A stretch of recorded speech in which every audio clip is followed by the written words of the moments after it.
Welcome to Common Off the Shelf, a podcast for the modern Contra and preppers.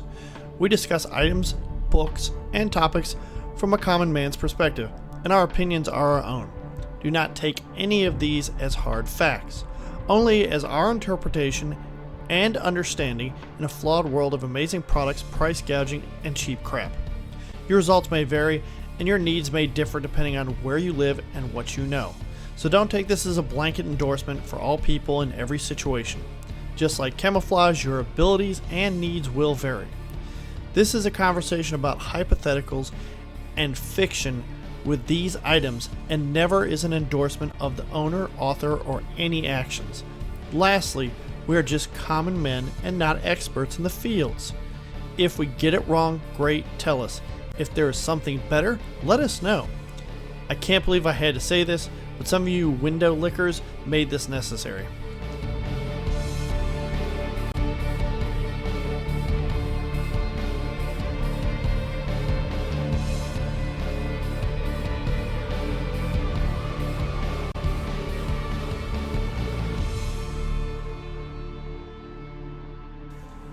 Hello everyone, this is Guerrilla Logistician, and I'm going to start another book for two reasons. One, I've got a couple guys who have the Tactical Wisdom series books, and they wanted to get involved in actually talking about it. So chapter 1 of that book series will be discussed, so you know when I'm reading and when I'm actually discussing things with somebody else. But one of my major goals was also to talk about the Guerrillas Guide to the Baofeng radio. I also want to do the SIGINT one, and this kind of plays into a few other notable things. I worked out in Little Rock for a while and a greater part of Arkansas and love the region massively. Right now, there's a site out there, I think it's called DARC, and it's Direct Action something, don't quote me, but it's up. There's a class for SIGINT coming up in July of next year for brush beater. And I already have one friend going, another one that should be going, and it's filling up fast. So I wanted to get this out and give you guys a heads up for that. I also wanted to start this book while I had a few more minutes. The reason why I wanted to touch on this book was also because Vigilante Engineering sent me an amazing case for my 6100, and it's going up into North Carolina, as it should, where the radio came from, to be played with at the start of the new year. But we're going to test that out. And there's a lot of things going on, obviously. The holidays are coming around, and I just want to tell you guys, I'm very happy that so many of you have spent the time to listen to my dumbass and my friends talk. I also want to get more of you guys on. I've talked to Teddy Bear, who knows his medical stuff really well. I'm going to try to get him on with Liquored Rabbit and have them talk about medical stuff. And it'll probably be me not talking a whole lot and them talking a whole bunch and me asking dumb human questions for them. Without further ado, let me start with the introduction to the Baofeng radio. Number 1, introduction to the Baofeng radio. The Baofeng radio, in all of its incarnations, is an inexpensive, simple to use, very high frequency, ultra high frequency modulation, low power analog radio that can provide an incredible capability with minimal training time. The task and purpose of this manual is to provide the reader with a comprehensive guide not just for operating the radio, but to the broader topic of improvised line-of-sight communications in the field in a potentially non-permissive, high-threat environment. The fact that the Baofeng, at the time of this writing, may be the most prolific handheld radio in the world cannot be ignored. The guerrilla, the dissident, the political activist, must arm himself with what he has rather than what he wished he had. The reality is frequently referred to as the common off-the-shelf COTS approach to warfare.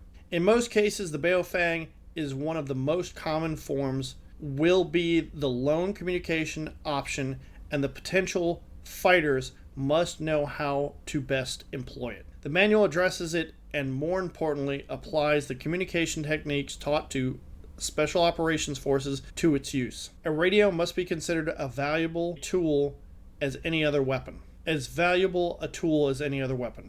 This manual is written from and for the perspective of anyone to use regardless of skill level.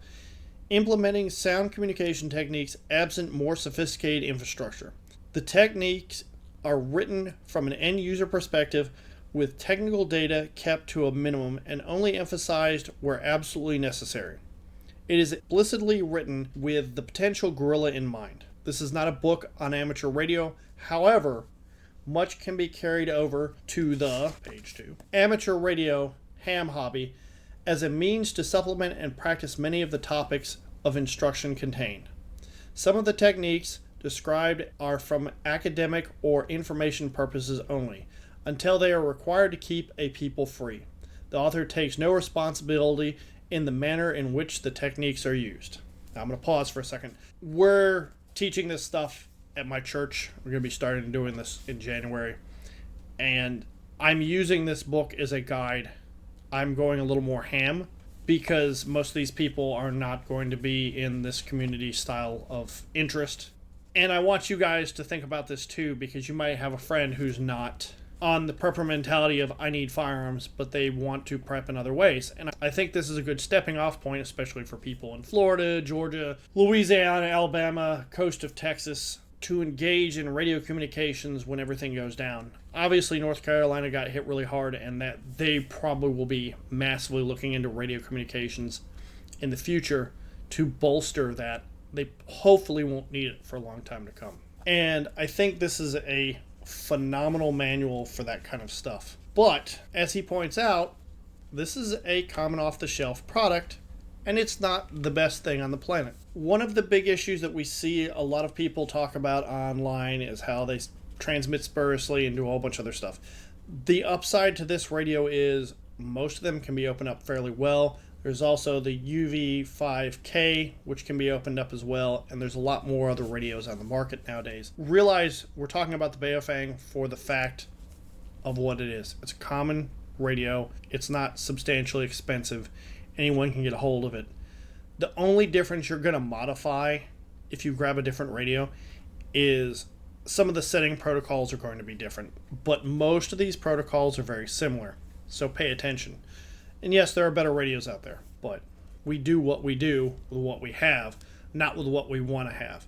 And that even goes down to the military. Everybody thinks, especially the civilian side, thinks military's got this special, amazing equipment.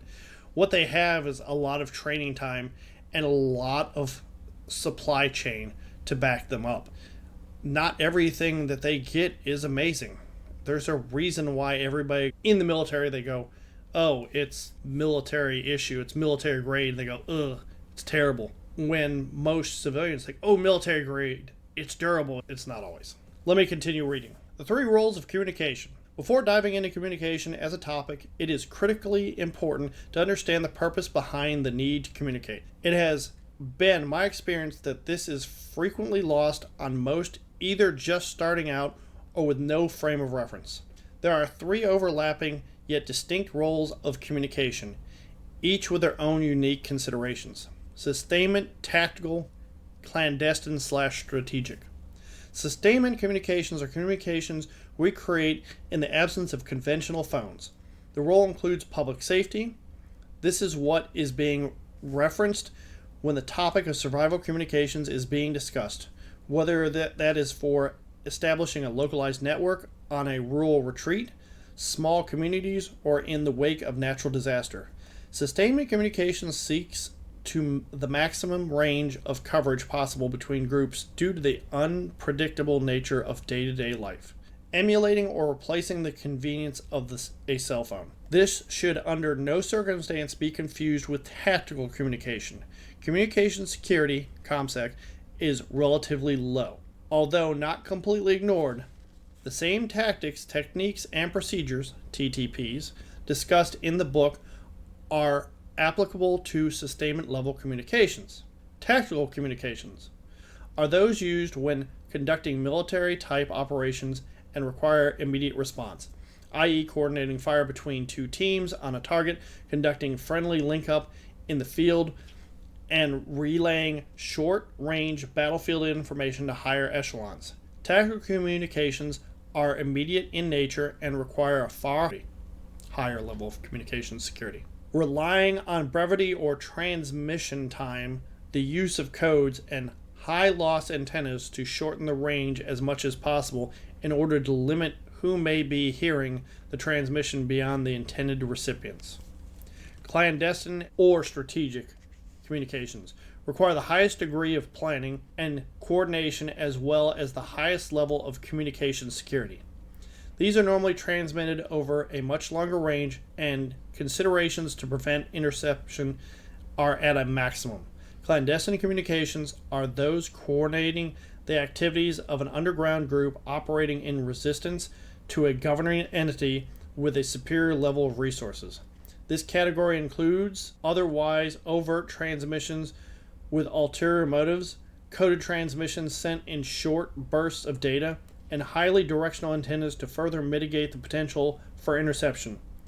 This manual will go into these methods and how to implement them with a Baofeng radio in explicit detail. I'm going to stop on page 9 of this spiral bound one for now, and I want to review some of the stuff that we were talking about in here. When I started out, I had segmented some of this stuff up myself, and I hadn't written it like he did. I'd never meant to write a book, and I was doing it for a small group. Everybody saw the tactical communications, and I want to emphasize my experience with this, because anyone out there who had bubble wrap FRS, GMRS radios back in the day probably run into these issues. If you're trying to communicate and everybody can hear you, and this is something I almost suggest you guys do. I wrote it up on X recently. It's like, hey, you want to get people to understand why they need to be brief and everything else, get them to run only FRS communications for their pace plan while practicing. Because I guarantee you right now, even though cell phones are so ubiquitous, kids still get on FRS, GMRS radios. There's still people on it. And I can't tell you the number of times that we've used those radios for practice and messing around that got us into a jam because we had picked a frequency and somebody else had picked the same frequency. Obviously, there's so many channels on the FRS GMRS spectrum to pick from. There was also a privacy tone, which is basically PL tones for ham radio operators, and I don't want to go deep in the weeds on that. Basically, it excludes anyone who doesn't have an inaudible tone. So if somebody else is transmitting, you can't hear them, but they can still hear you if they don't have a tone plugged in. It's very much how repeaters work quite a bit. When you have those people out there and you hear them, you can't just say, hey, switch to channel 22, hey, switch to this frequency, because those people can hear the same thing.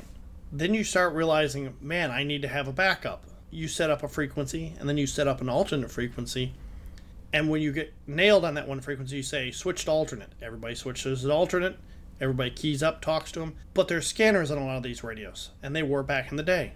They'll scan for you. Hey, we just heard them go to an alternate frequency. Boom, switch it over. That's why the pro words in the pace plan are so damn important. And that's why you guys out there who have bought this book and haven't spent much time with it need to start thinking about this, need to start working on this. I know a guy out in the Arkansas region of the world who got into this. He now has his general license, he's plugging along, and he's working diligently to get better. He's even messing with mesh tastic stuff, and we have talked about that. I will tell you right now, my position on them is no bueno. That comes from multiple realities, such as you can see them on a tiny SA Ultra plugging away, even though they're supposed to be hiding. If you can intercept one in the middle, such as you've got a couple points where they are not being guarded or they're not secure, somebody can get a hold of one of those and generally they can get into them. There's ways to make them more secure, but it's a lot of work. And that's why this book's so important, because this book teaches you how to be secure without needing encryption. Now, this is not to say don't go buy a digital radio that has encryption capability. Brush Beater sells them. I've got some. I totally like them. But a lot of this is going to start on the cheap. Just like maybe your first rifle, like we talked before. You get what you can with the funds you have. So you don't have to get the most expensive thing. You don't have to get a Motorola and get them encrypted and this and that. Just remember that as we're going on. I'm going to continue on page 9. Baofeng radio capabilities. The Baofeng radio is the most configurations, operates in 3 frequency ranges with a 4th limited to a few specific models. 67 to 108 megahertz is receive only. 136 to 174 megahertz transmit and receive. 400 to 470 megahertz, transmit and receive, and 220 to 250, transmit and receive. That's only on certain models. 67 to 108 megahertz is the international broadcast FM radio range. Inside the US, the broadcast FM radio range specifically is 87 to 108 megahertz, with a frequency of each station ending in an odd decimal. This is obviously useful for monitoring local commercial radio, but has other purposes as well. First, an underground can set up a clandestine low-power FM radio transmitter set to an unused frequency to create a local pirate radio station for resistance information and friendly propaganda. If those are set to an even decimal, only those equipped with Baofeng radios will clearly hear it, since conventional FM broadcast radios is in odd decimals. Once a resistance cell creates and distributes a net schedule, a local pirate radio station can quickly get on and off the air. Second, the frequency range for the military ground communications is 30 to 88 megahertz US NATO and 30 to 108 megahertz for CSTO, Russia, China, Venezuela. Since the first half of the FM broadcast monitoring range of the Baofeng is also the last half of both NATO and CSTO standard ground communication systems, the Baofeng in each of its incarnations can be used to intercept and monitor these transmissions. An important note, just because a transmission is encrypted does not mean it cannot be intercepted.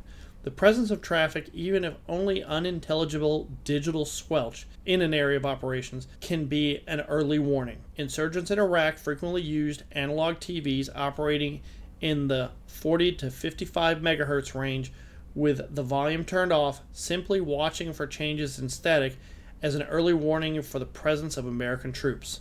The same can be done with the Baofeng. Alright, I'm going to pause right there. The other thing that is, I think he's hit everything on here.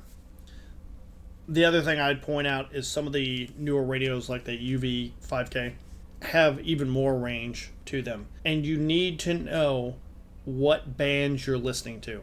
This all comes into an operational planning guide that you really need to build for yourself. And a lot of people don't spend a lot of time on this. This is why you need somebody who's dedicated to communications. So you may be listening to this and want to learn more, which is fine.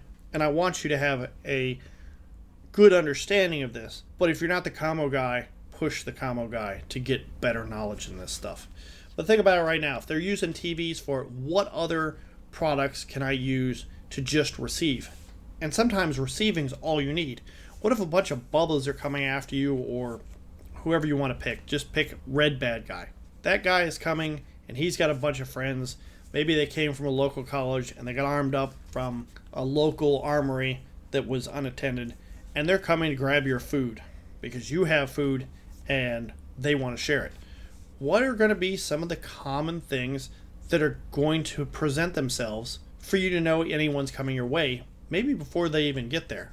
Could be vehicle signs, could be somebody telling you, warning you, but it also could be, hey, I've got a scanner going and I hear radio frequencies in this spectrum, and then I turn a Baofeng radio to it. Maybe they're encrypted, but it's kind of weird. Nobody's been talking there. There's a pattern of life on radios just as much as there's a pattern of life outside your house. So keep that in mind when you're thinking about this. Think outside the box more.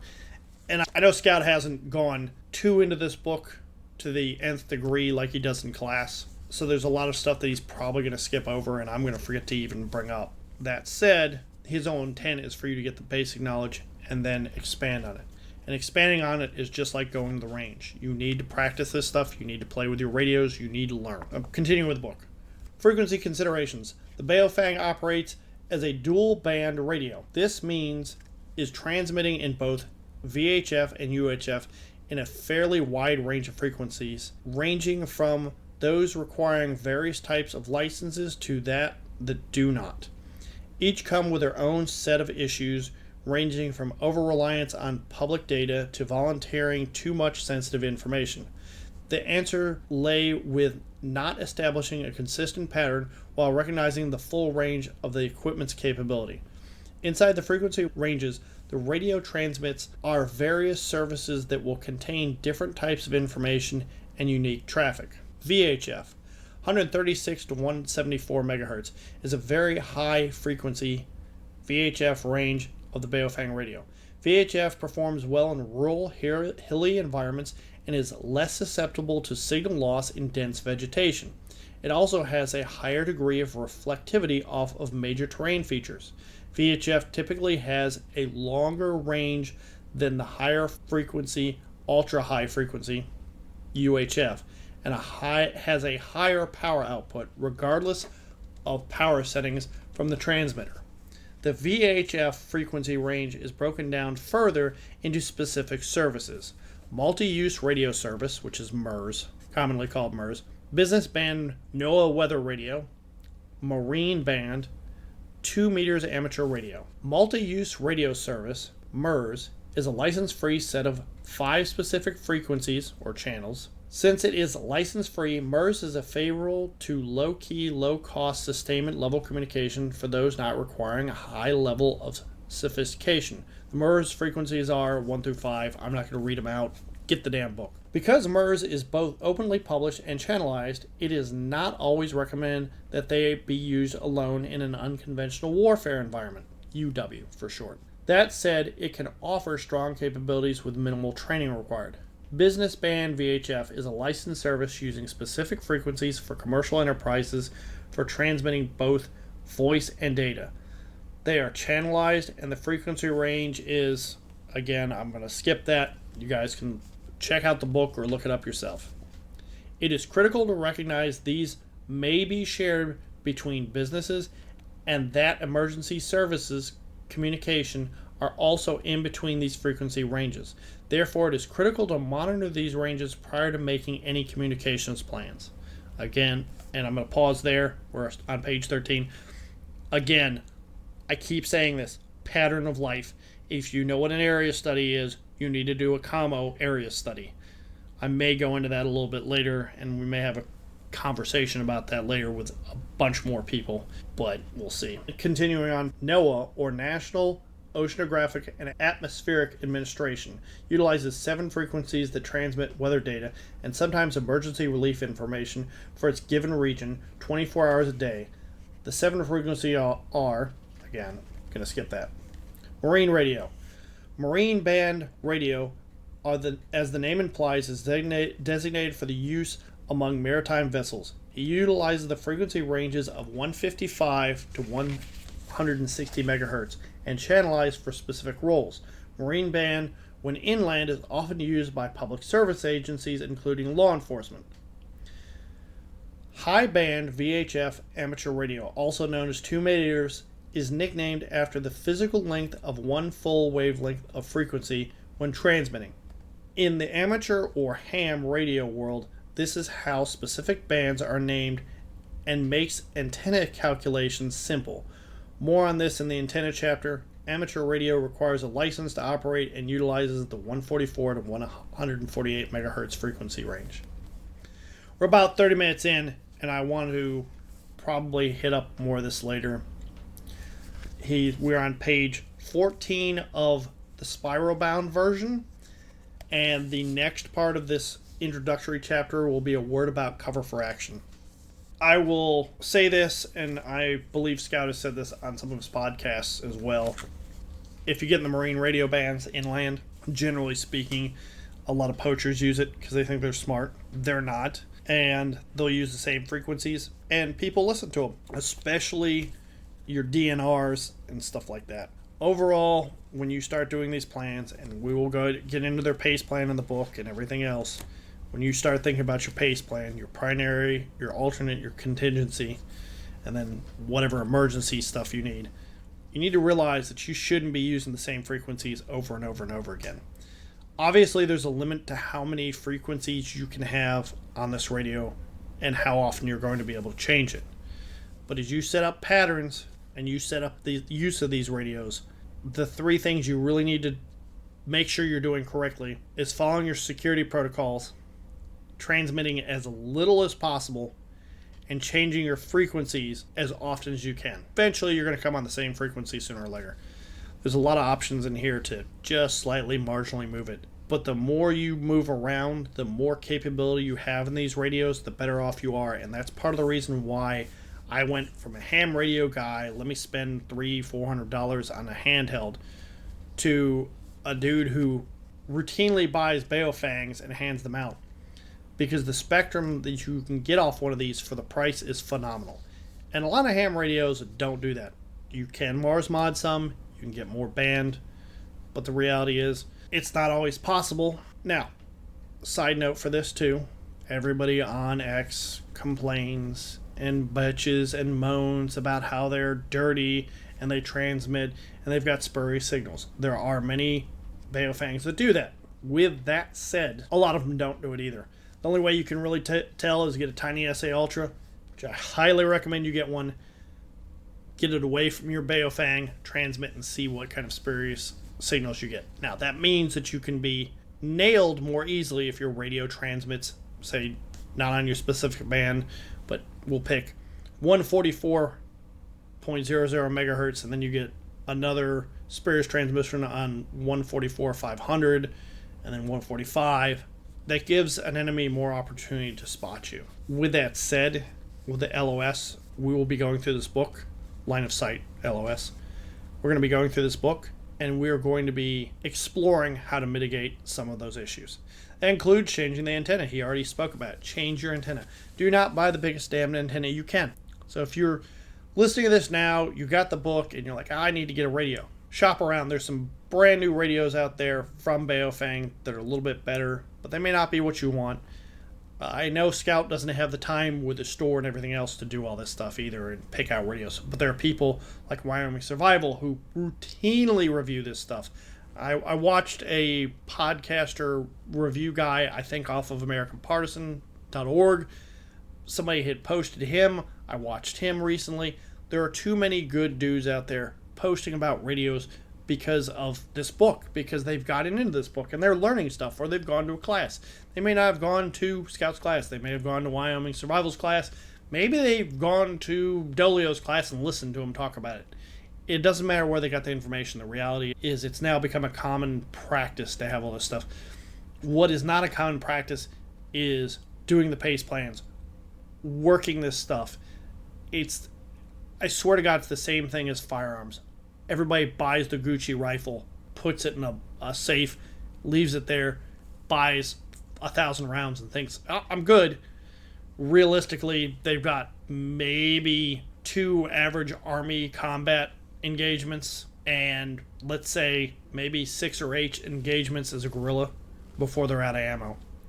But they don't shoot, so they may not hit anything. They may be dead before that. Radios are the same thing. Brushbeat are making the point that these are so important and as critical as your rifle should tell you something. This guy's not an idiot. He's done this. He's been around all this stuff. I've talked to people at the courses, and if you knew who they were and you met them, you'd be like, holy crap, these are some guys that are turned on. People like Clay Martin. Not obviously he hasn't been out there, at least to my knowledge. I haven't been out there when he was out there. But people like him as skilled as he is. Why are they hanging around NC Scout if he's not capable? I want you to think about that. I also want you to think about going to classes, meet some phenomenal people. This is not a paid advertisement. I'm just telling you guys what you should know. We will be going on from page 14 in the next installment, and I'll probably have some more guys working this up with me at that time. You guys have a great holiday. Merry Christmas to you all. Enjoy yourself.